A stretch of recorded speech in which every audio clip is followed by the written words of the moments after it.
अनन्तं विभुं निर्विकल्पं निरीहं शिवं सङ्गहीनं यदोङ्कारगम्यं निराकारमत्युज्ज्वलं मृत्युहीनं परं ब्रह्म नित्यं तदेवाहमस्मि।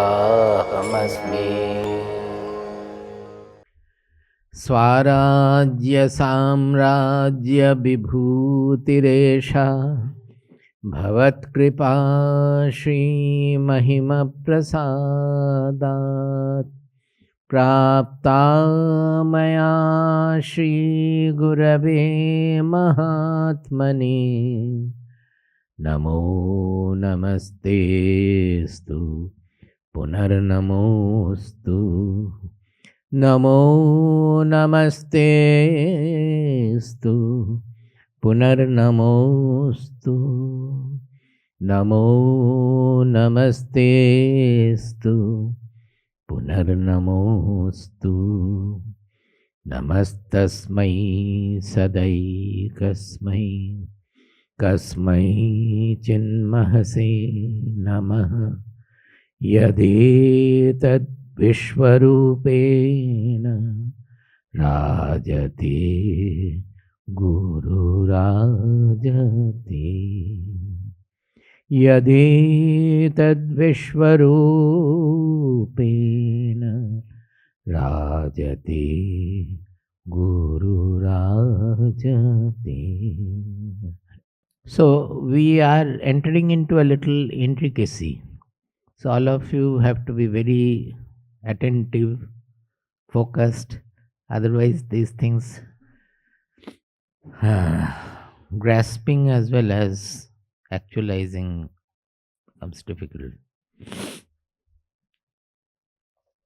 We will chant a few verses starting from 13th onward. 18th chapter, 13th verse.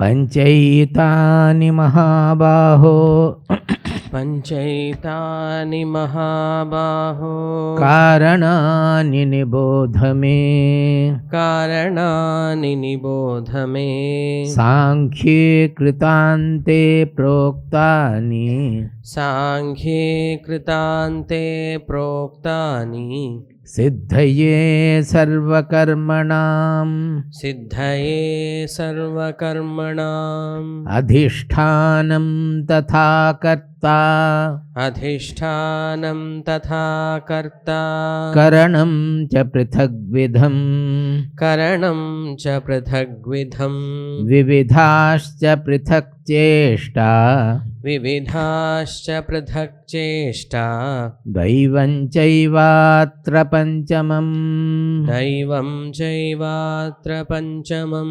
Shariravang manobhiryat Shariravang manobhiryat Karma prarabhate naraha Karma prarabhate naraha Nyayam va viparitam va Nyayam va viparitam va Panchaite tasya hetavaha Panchaite tasya hetavaha Tatraivam sati kartaram Tatraivam sati kartaram Atmanam kevalantu yaha Atmanam kevalam tu yaha Pashyatya krita buddhitvat Pashyatya krita buddhitvat Nasa pashyati durmatihi. Nasa pashyati durmatihi. This is pashyati akrita buddhitvat.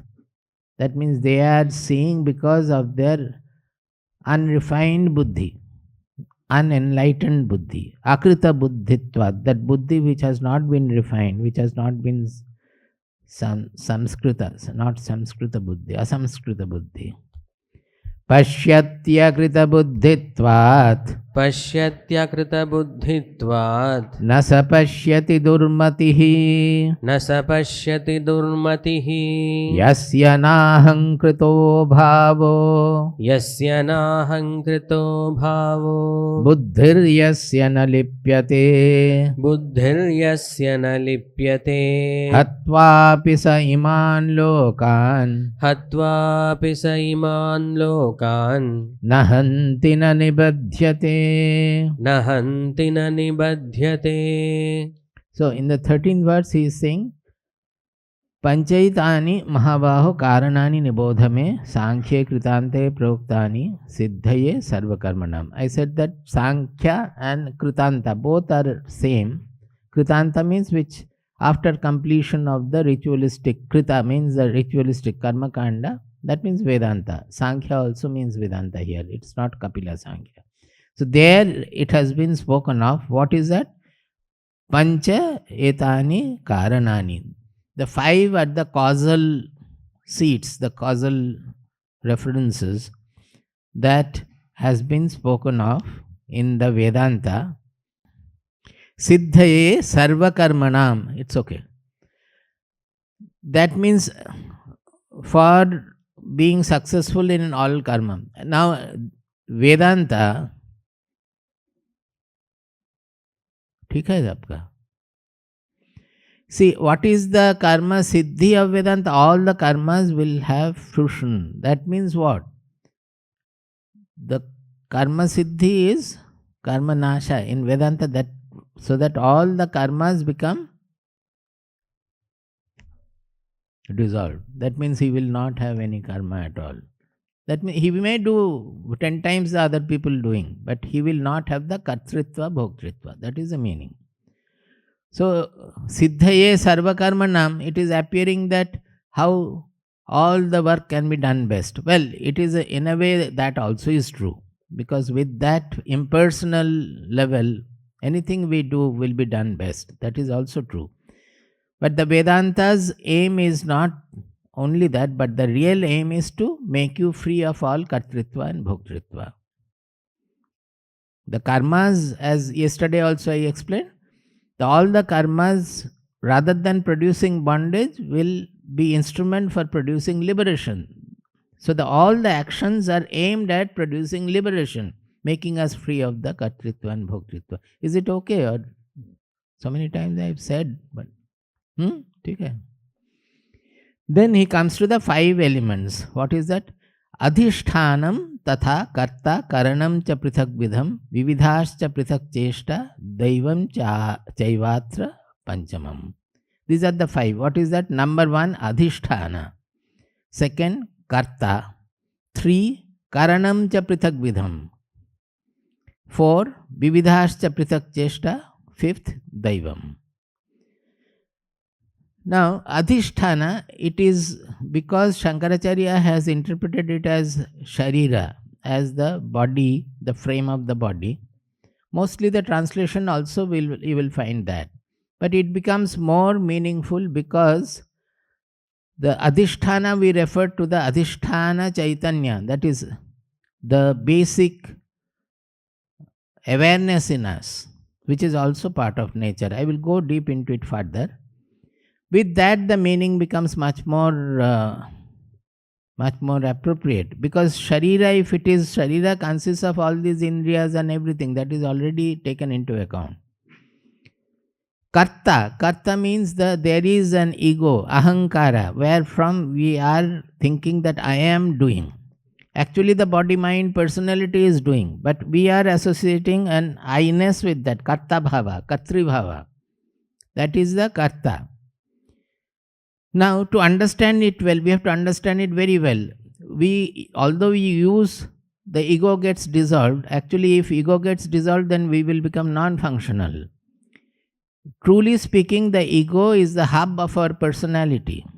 Ego, not the egotism. Ego I am talking about. Ego means, suppose we are getting many sensations, many signals through the ears, through the eyes, through other sense organs. Then we are relating that to the memory. Suppose I see him, I have to relate that yes, this is Deva, whom I have seen last time in Malaysia. How are we, all these things that whatever I am seeing with the eyes, whatever his voice I am hearing with the ear, my memory of the similar things earlier, all this coordination job, there is a hub of our personality where all the signals and also motor actions are coordinated. This hub of coordination is the ego, which is consisting our personality. That ego does not get resolved. If it gets resolved, then we will not be able to function properly. When that ego becomes defective, it's a physical property of our body. When that ego gets split, we call it schizophrenia, the split personality. Why split personality? He is relating in a different manner. At one time he is behaving in one manner, another time he is behaving in an altogether different person. The two egos are there. How it is happening? It's a physical disorder, brain disorder, which is causing that. So, ego has to be there intact and in good form, everything should be there. But what we have to dissolve or remove is the ahankara, that posited I-ness in that I am thinking, that I am doing this, I am doing that, and associating with that all the sinfulness, happiness, everything with that. That ahankara part, which is relating the karma phala with me. Suppose I have done some sinful thing. I go on suffering that I have done something wrong, or I have done something great. So I go on, I remain elated by that I have done something great. This I association, it has nothing to do with the action, because actions that have been done by the mind, intelligence, body, etc. We are not able to dissociate ourselves from that. So when we say the ego gets dissolved, we mean that ahankara gets dissolved. Yasya nahankrito bhavaha, that ahankara, not the hub of our personality. Karanam cha prithak vidham. All kinds of karana means the instruments. It consists of the 10 sense organs, that is 5 sense organs and 5 organs of action, that is the 10 indriyas or organs. Then mind and buddhi. All are karanam. We do it with the mind, we think, with the intelligence we analyze, with the senses we perceive, and with the senses of action we perform. So all are called karana. Karana means the functioning instruments, the instruments. So 3 are done: Adhishtana, karta, karanam, all kinds of karanam. That karana will be 12 kinds. Vividhascha prithak cheshta, that means we have something called effort, which is basically depending on the life forces, that without the life we cannot do the effort. So in our shastras they define 5 kinds of functions of the life forces, not 5 lives. It's the life forces which function in 5 manner in our prana, apana, udana, vyana, etc. The 5 kinds. One is going down, one is coming up, one is spreading all the nutrition everywhere, like that. We are not going into that detail. So that prana, without that we will not be able to do anything. So they are the other instruments. Then the 5th is the daivam. Daivam cha atra panchamam. The 5th is the daiva, means the providential factor. Now we should remember that whatever our body, mind, personality with all its 4 kinds of instruments may try to do, there is a providential factor for which the work may not be successful or may be over successful. Anything can happen because of the providential factor. We cultivate with all good seeds, everything, water arrangement, all government has given, we have very good paddy. Suddenly the flood comes and takes away everything, we lose everything. This providential factor is always working. So this daivam also is very important. Now this adhisthana, we will go back to 7th chapter, 4th and 5th verse. Bhumirapo analo vayuhu. Bhumirapo nalo vayuhu. Khammano buddhirevacha. Khammano buddhirevacha. Ahankara iti yamme. अहङ्कार इतीयं मे भिन्ना प्रकृतिरष्टधा. भिन्ना प्रकृतिरष्टधा. He says that this is what constitutes my ashtadha bhinna prakriti. That is, it is eightfold prakriti. Prakriti means nature, creation. Eightfold nature. What is that? Bhumihi, apaha, analaha, vayuhu, kham. These are the five elements. That is earth, water, fire, air, and space. Akasha. Kham means Akasha. Bhumi, rapo, analo, vayuhu, kham. These are the external material elements. Then the internal elements are manaha, buddhihi, ahankaraha. These are the three. So 5 external and 3 internal. Mano, buddhi, ahankara. These 8 together is my eightfold prakriti or creation. That means these are all objective. When he is saying prakriti, you should remember that it is all objective. Actually, the subject is only the Atma. It cannot be known as anything different as an object before us. All other things are object. Not only that, anything that undergoes a change is in the fold of creation, within the causal chain. So they are all objects. Objects means not gross objects, subtle objects also. Our mind is undergoing changes constantly. So it is an object before the subject I, but it is not gross, it is subtle. Buddhi also, everything. Saying that, he says, apareyam itastu anyam prakritim. Acha, I have not chanted. Na? Apareyam itastu anyam अपरेयमितस्त्वन्यां prakritim viddhi me param. प्रकृतिं विद्धि मे पराम्. Jiva bhutam mahabaho जीवभूतां महाबाहो yaedam dharyate jagat. ययेदं धार्यते जगत्.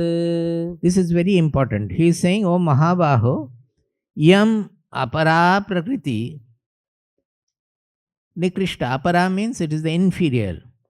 Tu itah anyam jiva bhutam me param prakritim viddhi yaya idam jagat dharyate. He says that this eightfold prakriti I am talking about, it is the inferior prakriti. Because they are all in the objective range fully, objective ken. Including mind, buddhi, ahankara. All are my inferior prakriti. When he is saying my inferior prakriti means actually the consciousness, the Purusha, he is identifying himself with that. So for him, you can call Ishvara also. The consciousness part is the Purusha and the objective part is the Prakriti. In all these descriptions, various ways they describe, but basically the conscious element is the Purusha and the object elements which are revealed by the consciousness, they are the Prakriti.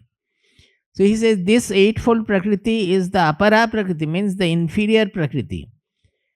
Know that different from this is my Para Prakriti. Prakritim param prakritim viddhi. Me param prakritim viddhi. Know my superior or supreme prakriti, which is different from these 8. What is that supreme or superior prakriti? That is by which jiva bhutam ya idam jagat dhariyate. By which I take the form of appear like a jiva, a small purusha, jiva, and by which I hold the entire world. This is a very, very important statement. That the formation of the jiva, that whole world, as I am saying, that world we are seeing, is it a reflection in our consciousness? It is the whole thing is in the consciousness. But when we are seeing in association with the body-mind complex, we are thinking that consciousness is small. Actually, it is not small. Consciousness is the ultimate truth consciousness, but with the association of the body-mind complex, it appears to be small. As I said, that the example I gave the other day, light is coming and you hold a small mirror you have a secondary beam here. Now, with the association of the mirror, the light undergoes changes. If you turn the mirror, the secondary beam will, the reflected beam will move. With that, you will see. So, with the association of the mirror, this light itself is appearing to be coming from the mirror, a small thing, and each mirror is reflecting in a different manner. So, they are the individual jivas, individual being. Now, if the mirror becomes defective, suppose the mirror breaks or the mirror becomes opaque, then what happens to the secondary beam? It is gone, it is no more there. That is our death. But by the mirror becoming opaque or non-reflective, has anything happened to the original light which was coming? Nothing happens to that. Suppose a wave is reflecting the moon or the sun. If the wave is not there, when the wave falls, the sun also is missing. The sun which was being reflected by the wave, that sun goes. If you have 100 waves, then the 100 suns you are seeing. It is only one sun. But of the 100 waves, if 5 waves go, then the 5 suns are apparently missing there, the reflection sun. That is exactly what is happening in death. Now the question is, am I relating myself to that reflected sun or the mirror reflection, or am I identifying myself to the original light? This is all the difference. As long as we are associating ourselves with the reflection, we are changing, things are changing, we are dying, we are getting born, everything is happening. When we are associating with the original light, it is reflected by so many people, so many waves are coming, so many waves are falling. I am the sea, I hold all the waves like that. So, there are 2 names for this. One is called this reflection in our personality, in our buddhi, generally we say in our bodhi. The reflection of consciousness, which we consider to be our I, that we consider that is what I am. That is called Chit Abhasa, Chidabhasa. Also it is called Adhishtana Chaitanya. That is why I am saying that Adhishtana is this Adhishtana Chaitanya, this consciousness. See, just now I don't know whether he was conscious or unconscious.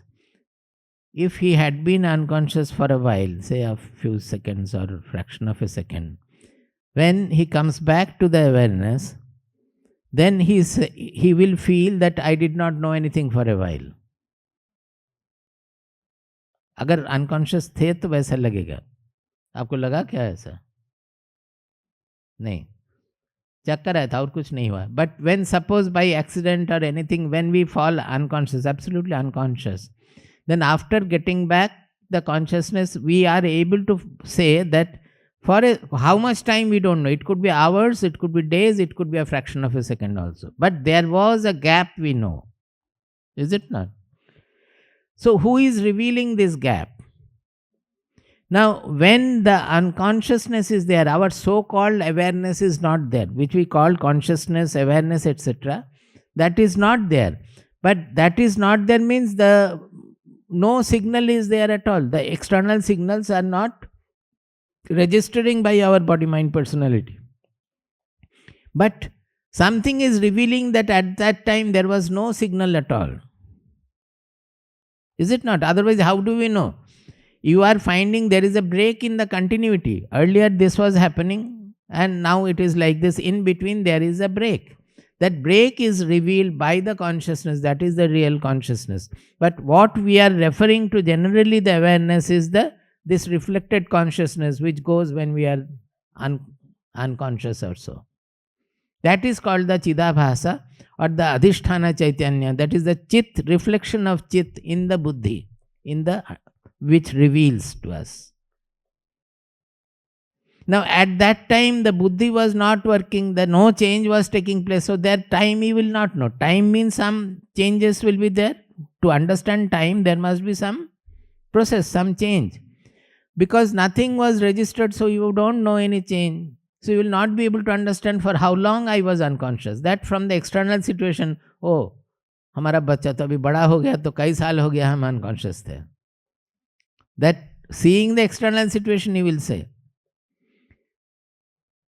In samadhi, what happens is that our all buddhi, mind, everything is silent.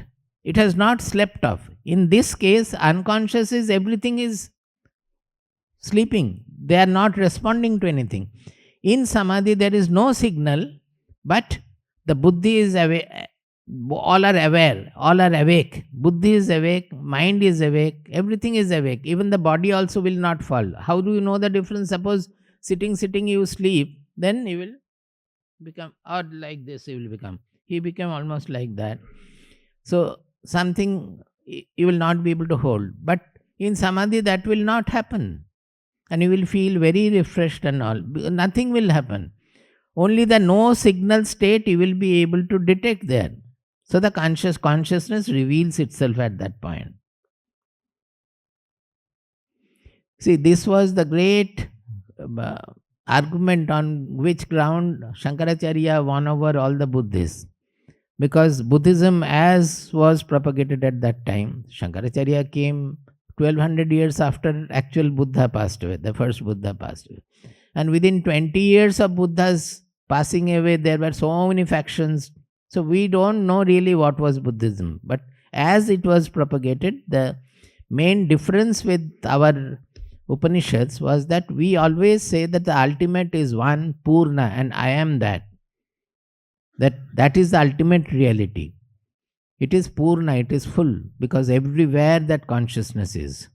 Whereas Buddhism used to say that the ultimate truth is Shunya, there is nothing. Shunya, there is nothing. Now both have the experience of Samadhi. The Samadhi, they are explaining as it is Shunya, because at that time no world is there, it is Shunya. And the Vedantin is saying it is Purna. And their argument was, Shankaracharya's argument was that how are you saying it is Shunya? You were there. Do you get my point? If you were not there, can you know that Shunya, that there was no signal? How will you know that Shunya? You were there, you found that it is Shunya. There was no other external, any other. You means not the body, mind, personality, but the I-ness in us, that consciousness in us. If you are not, because you were there, but you did not have any world signal, any external signal or internal signal, you felt that it is Shunya. But this Shunya knowledge, how are you having? You have known that it is Shunya. Actually, it is the Purna with you only. You are the Purna. Everything is full with that. Because you are looking always, our habit from birth, our habit is to have some external signal. We are looking always for external something. So when there is no external signal, we feel that it is Shunya. Because our mind is still looking for something external and it's not finding. So it is Shunya. That is the interpretation. The experience is the same. It is a aparoksha anubhuti where no knowledge, no difference, nothing was there. It is a consciousness revealing itself. So it is consciousness alone, consciousness and consciousness alone. One is saying that there is nothing because his mind, when he is interpreting, his mind is on objects, that object should be there. Whereas our Vedanta said that is the real. When the object, the world comes back, it is appearing in that consciousness. So the whole vision changes. The whole world is appearing in that. So this reflection of this Chit, the ultimate consciousness in the Buddhi, in our personality, is called Chidabhasa or Adhishtana Chaitanya. Why it is called Adhishtana Chaitanya? That is why I came to this 7th chapter. Because it is holding the Adhishtana means substratum. Adhishtana means substratum. It is holding the entire Jagat, entire world. The whole world impression is coming on that. So in the consciousness is becoming small with the association of body-mind complex, and according to the Indriyas, the world perception is there. If the Indriyas are different, that perception will be different.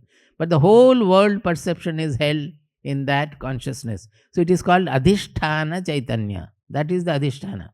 Now to us, that Adhishtana also is changeful. It is always, just now it was not there, now it has come back. So it is changeful. Anything that was not there and which has come back, the awareness was not there, it has come back, means it is changeful. It is created, it is having birth, death, etc. In death, that is what is going. So that is part of the changeful Prakriti, changeful elements. Non-changing is only the Atma. Now, if we consider this Adhisthana as the Atma, then there comes the problem. We think that the Atma is also undergoing change. You can correspond it to it, you can match it with any of this. Suppose it is called various viveka, that is all kinds of discrimination. Suppose sometimes I am saying I am sick, another time I am saying my body is not all right today. Is it not a contradiction? Sometimes I am saying body is mine, another time I am saying I am the body. One possessive case, another subject, that I am that. So truly speaking, what is the true statement? I am seeing the body change. It was small 20 years back, it was smaller, now it has grown, now it has changed, it has become weak or stronger or fat. All these changes I am seeing. So to find any change, there has to be a non-changing background. Is it not so? Suppose the clock, the arm is moving, the dial is steady. If the dial also moves with the arm, we will not know the time.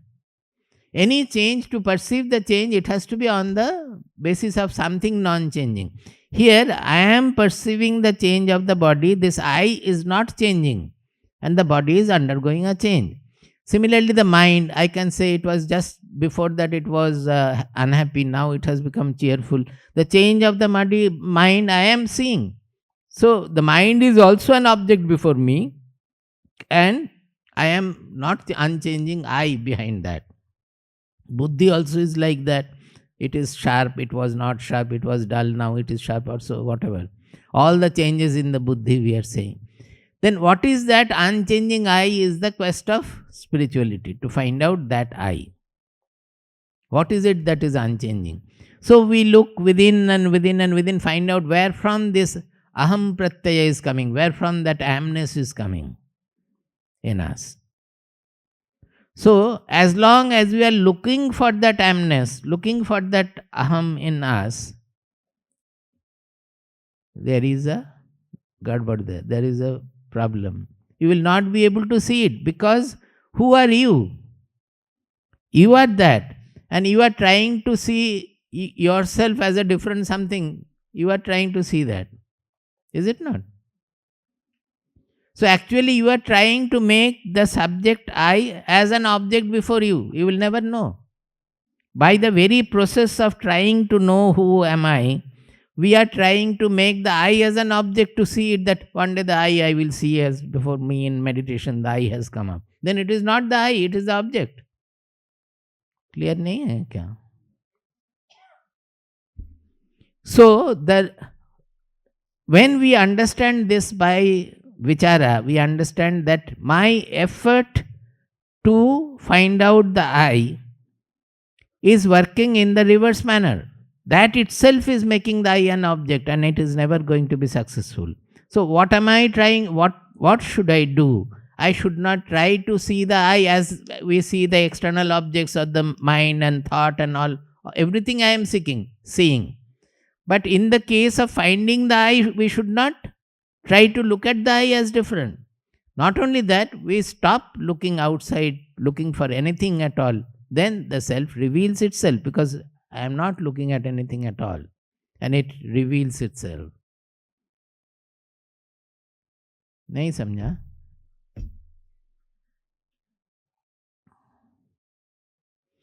So he says that Jiva bhutam mahabaho yayedam dharyate jagat.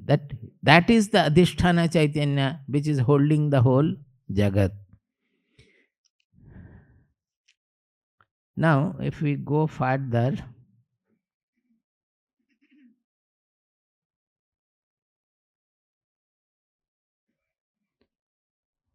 if you compare again, yesterday I had mentioned, but because it is difficult, I am repeating again. If you compare that mirror example again, suppose the light is coming and falling on the mirror, and you are trying to find out who am I. That means with the light reflected from the mirror, you are seeing the external world. With that, we want to see the where from the light is coming. That is the real eye. The light coming from the sun. Is it not? You're not. So, what do we try to do? Generally, in our meditation, we try to turn that mirror, that is our awareness, so called awareness, Jachidabhasa, towards the Chit, towards the original Atma. We are trying to turn it, to look into it. But that secondary light cannot reveal that. The secondary light gets dissolved there. So the Chidabhasa gets dissolved in the Chit, the original consciousness. When we are able to turn it fully, the Chit is the original consciousness in which the small Chidabhasa, which gives me the identity of a separate identity, that gets dissolved. That is why they sing immediately that it is the universal. Not only universal, it is transcendental, on which the whole universe is appearing to be. When we say universal, means universe is there and everywhere it is there. Actually, it is not so. In this consciousness, the universe is appearing to be. So everything is made of the consciousness.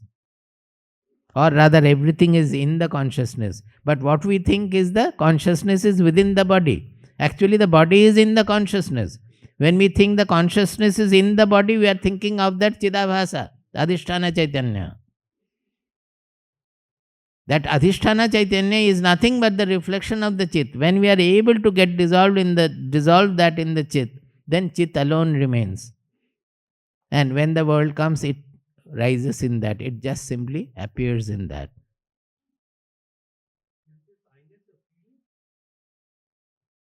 It is the pratyaya, it is an unchallenging conviction. Because if I prove that you are not, are you going to accept it? Nobody will accept it. There are two kinds of knowledge generally. One is called pratyaksha, another is paroksha. Pratyaksha means direct perception, and paroksha means inference. Most of our knowledges are inference. See, elementary particles nobody has ever seen. They are all inferences. And pratyaksha is whatever we are directly seeing here. But we have not seen the molecules or anything. Even God is an inference. Why? Because we are seeing everything is related by causality. That in the world from birth, we are seeing everything related by causality. So naturally we look for a cause of the universe. That is ultimate cause. By its very definition, there cannot be any ultimate cause. Because suppose you analyze the cause of anything, say B is the cause of A. Naturally, you will ask that then what has caused B? You find out C is the cause of B. Then you will ask that what has caused C? You find D is the cause of C. Like that you go to any extent. Say Z. The question will still be there, what has caused Z? Is it not? It is never ending. This causality cannot take us to know if there is any absolute truth. It has to be transcending the causality, the duality. This is called infinite regression. In English it is called infinite regression. This causal logic will never end. You go on, it will never get terminated because you will again ask for the cause of that. In our Shastra it is called anavastha doshaha. Anavastha means you don't get at stable ground by that. It will go round and round. Actually, it is a cyclic process. It is within the duality, everything is cyclic. Even time also, there is no origin of the time. If there is an origin of the time, when did time start? Has it got any meaning, this question? When the time started, if there is already a time, then how can you say that it is? So time is a cyclic process. These are great discoveries of our country. We don't know. In our country, only the time is never regarded as linear. It is always a cycle. That is why we said that Brahmanda number, this yuga, that yuga. Time is always going on in cycle. Because time, duality, all these things are within the fold of the knower, subject and object different, the dual fold. The ultimate is revealed only when something is, this duality is transcended. That knowledge is called aparoksha. That is why I mentioned. This is not there in Western logic or so. Aparoksha means it is neither pratyaksha nor paroksha. It is a non-dual knowledge. That means it is a knowledge by itself. There is no difference of knower and the knowledge difference. In all cases, the knower is different from what he is knowing. In this case, the knower is the same as what he is knowing. So it is not the usual dual knowledge. It is non-dual knowledge, aparoksha.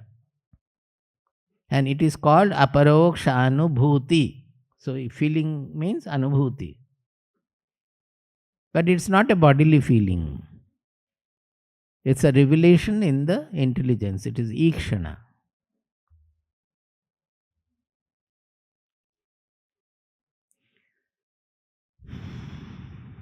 कुछ clear हो रहा है या confusion ज़्यादा हो रहा?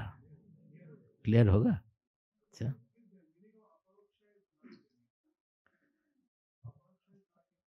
अपरोक्षा में जैसे actual aparoksha anubhuti we call the non-dual experience which happens in samadhi.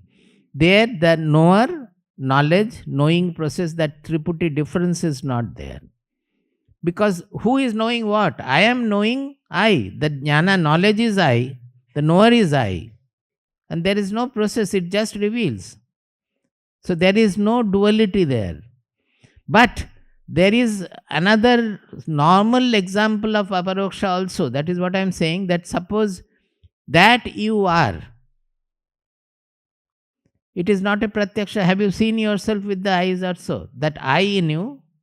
Can you see with any of the indriyas? Can you perceive with any of the indriyas? No. Is it an inference from anything? That you are, is it an inference?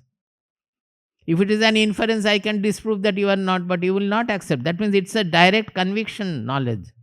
So that you are is also an aparoksha knowledge. Although we do not use it for, we generally use the aparoksha term for the non-dual knowledge in Nirvikalpa Samadhi.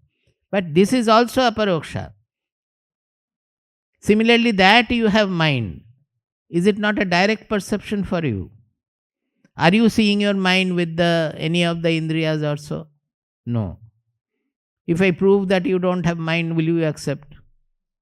For others we can. That you have a mind is my inference.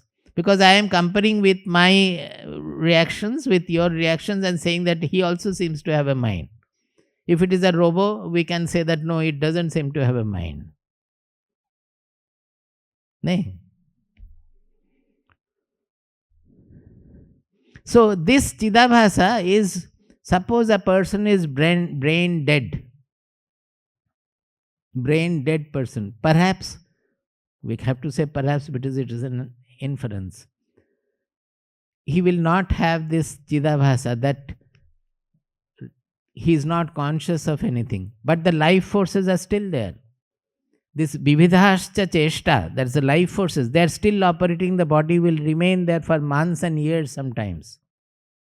I have seen a person remaining for 3 years or so, Malaysia mein, Saramban.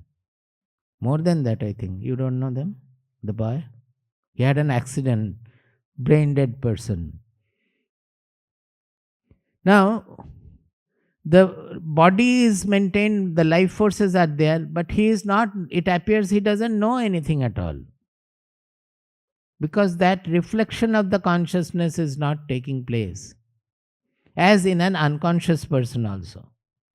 In unconscious person also, he is not knowing anything, because that point, the Chidabhasa is not there. The Adhishtana Chaitanya is not working. Awareness is not working. So it is equivalent to the mirror breaking or the mirror becoming opaque or whatever, that the functioning is going. It is just like a radio, suppose. The radio is producing the sound and all the music is going on. Suddenly one circuit breaks there. The music is no more there. Has anything happened to the radio waves propagating from Ranchi station or Jamshedpur station? It is still there. Everywhere it is there. The radio was displaying that energy, that whatever is there, that was being displayed by the radio because of its a proper orientation. Which, when it becomes like that, our circuit is so subtle, any moment it can break. We will fall dead. That nothing happens to the consciousness, the real consciousness, Atma, because Atma is not restricted by the body. Atma is only one. Even saying one is wrong because it is not an object, it is transcendental. It cannot be known as Atma is one means what? You are knowing it is one. That means it is an object. You cannot know the Atma as that. Atma can be known and only as the amness in us. Have I been able to confuse everything? No?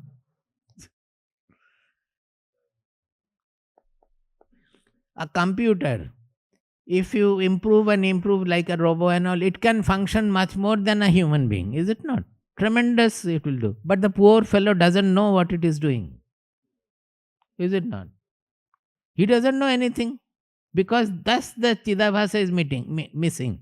If you suppose you start making the computer with biological molecules and all, one day it may happen that suddenly it develops the reflection, the biological molecules becoming complicated this way, that way, suddenly it starts behaving like a conscious being. It can happen, we cannot say no. Our Shastras are ready to accept everything. Vedanta cannot be disproved by anything.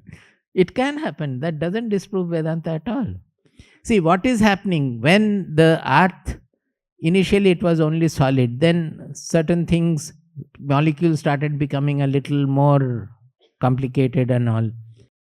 Then at one point it started responding to life.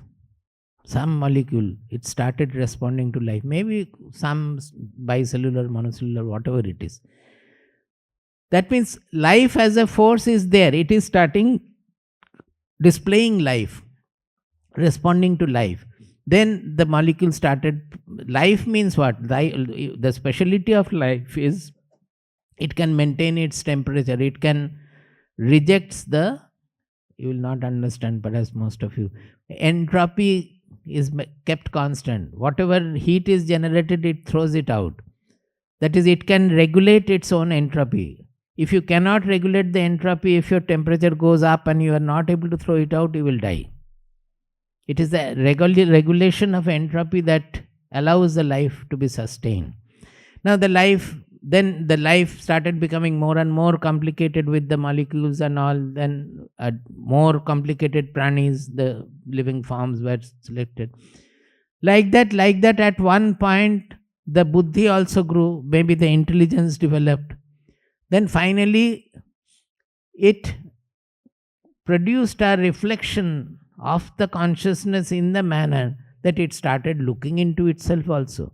The speciality of the human body is that it inquires into itself. We don't know of any other animal, it might be there also. One cat, I used to think that it is becoming knower. A small, very intelligent cat, but the way it was behaving, it will be inference, we cannot say, because it is a Vedanta for the cat, I don't know that. So it responds to that. Now when that circuit breaks, it doesn't respond to that, so the body falls dead and it starts getting degenerating. The life forces also go. So it is in nature, it's an evolution of the nature. And what we are trying through spirituality is that we are trying to bring in an evolution where we will know the truth, know ourselves, and that will solve all the problems, personal problems and possibly social problems also, because we come to know that we are universal. All the trouble comes from our isolated identity. All the fear, all the jealousy, all the selfishness, running after something, running away from something, it is all coming from the restricted, the constricted identity. So if we can understand the greatness of this evolution and go to that evolution, it will be great, will be the benefit. And why are we saying that it is immortality, eternal, etc.? Because this truth is not within the material causality. Anything that is causal will die. That is, the cause is dying and the effect is born. We are calling the body death as death. Actually, every moment, everywhere there is death and birth. Anything that is changing, the earlier cause has died and the effect is born. Is it not so? If you generalize abstract, make it abstract, it is always like that. If you burn the book will die and the ash will be born. We don't look at it in that manner, but actually it is so. Always the cause is getting into the effect. Cause is dying and the effect is getting born. So when you go to that non-material range, when we transcend the material causality and reach the consciousness level, then there is no causality. It is beyond causality. It is transcending causality. So will it not be immortal? Causality nahi hai, matlab time bhi nahi hai. It is beyond time, beyond space, beyond causality, beyond all concepts of mind. Actually, time, space, everything, they are concepts of our mind. All are within the ken of duality. So we have to go beyond that. Beyond that how? Because it is not in the objective universe. In this, whatever we are, whatever we see, it is in the external universe. Other than that, what do we know of? Tell me. Other than the material universe, subtle, gross, everything together, what do we know of? I, which is seeing the universe. Now science had the problem, so the fundamental postulate of science is we will not look into the I.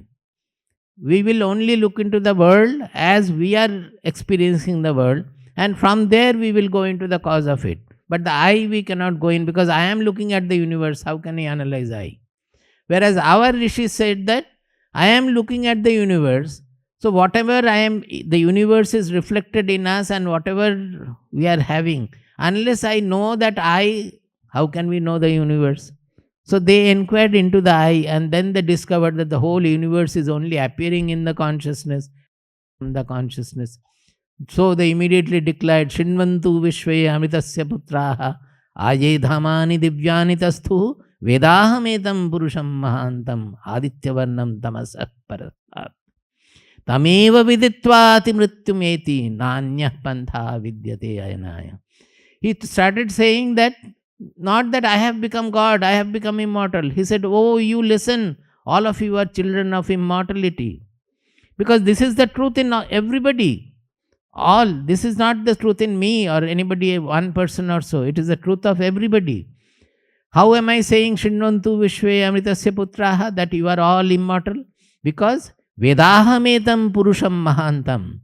I have seen that Mahantam Purusham, that big Purusha, not the small Purusha encapsulated by the body-mind personality, but the great Purusha that is beyond all limitation, all boundary. Vedahametam Purusham Mahantam. How is he? Adityavarnam Tamasah Parastat. It is like going beyond the darkness in the light, that is beyond ignorance, and the buddhi gets enlightened with the light. Tameva viditva atimrityumeti. Only by knowing it we can transcend death.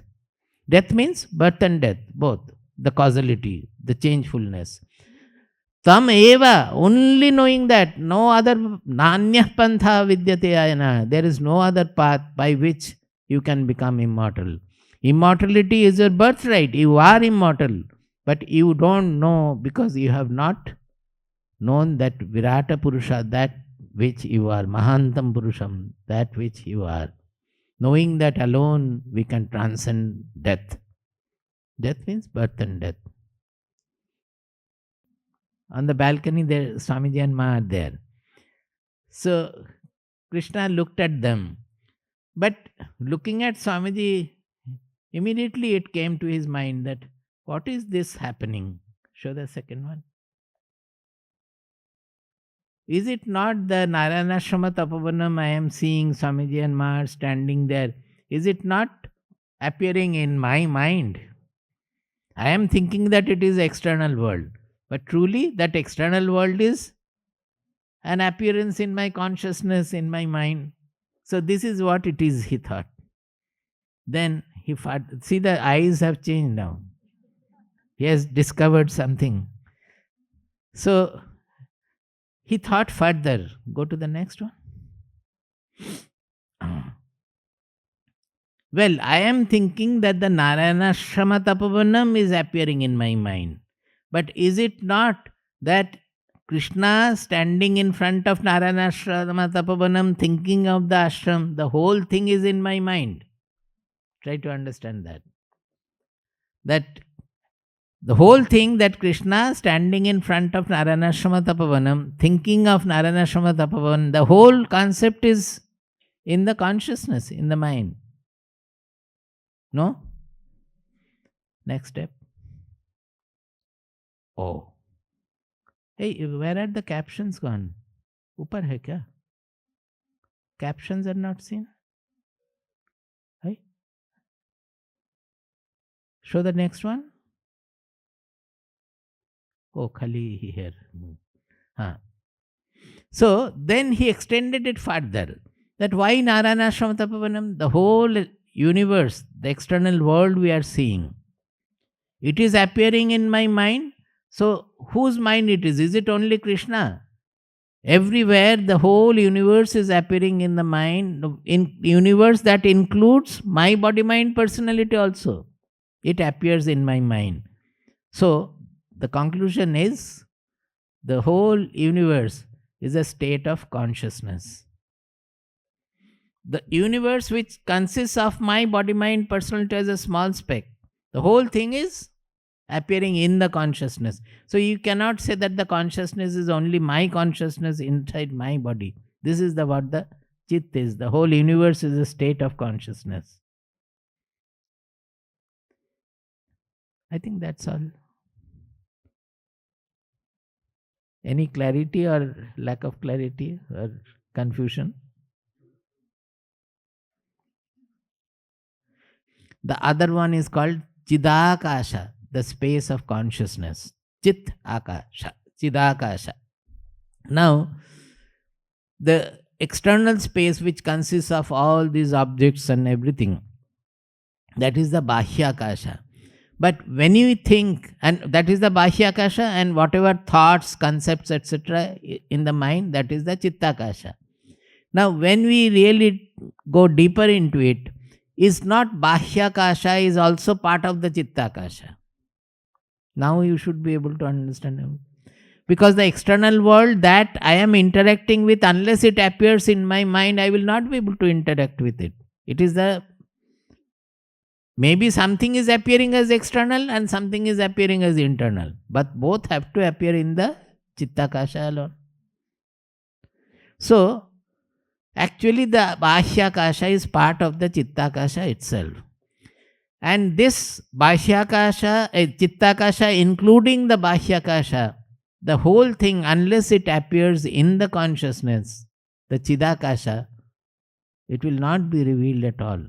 So actually there is only Chidakasha, in which Swami is appearing as Bahyakasha, Swami is appearing as Chittakasha, in the different bodies, different minds, like that. The whole thing is just the Chidakasha.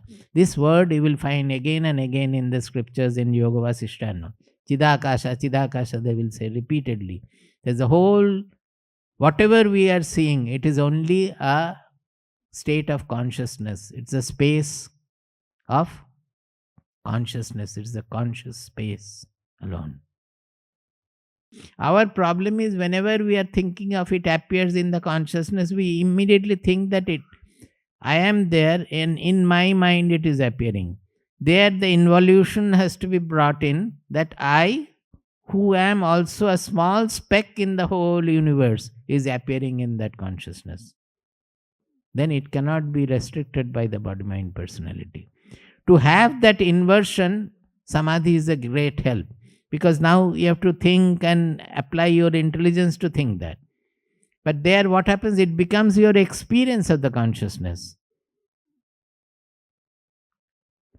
Never think that I will be there and I will see that the world has vanished. If it happens, go to the doctor, neurologist.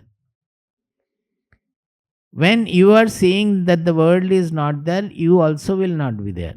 Only consciousness will be there. In samadhi, it will be consciousness and consciousness alone.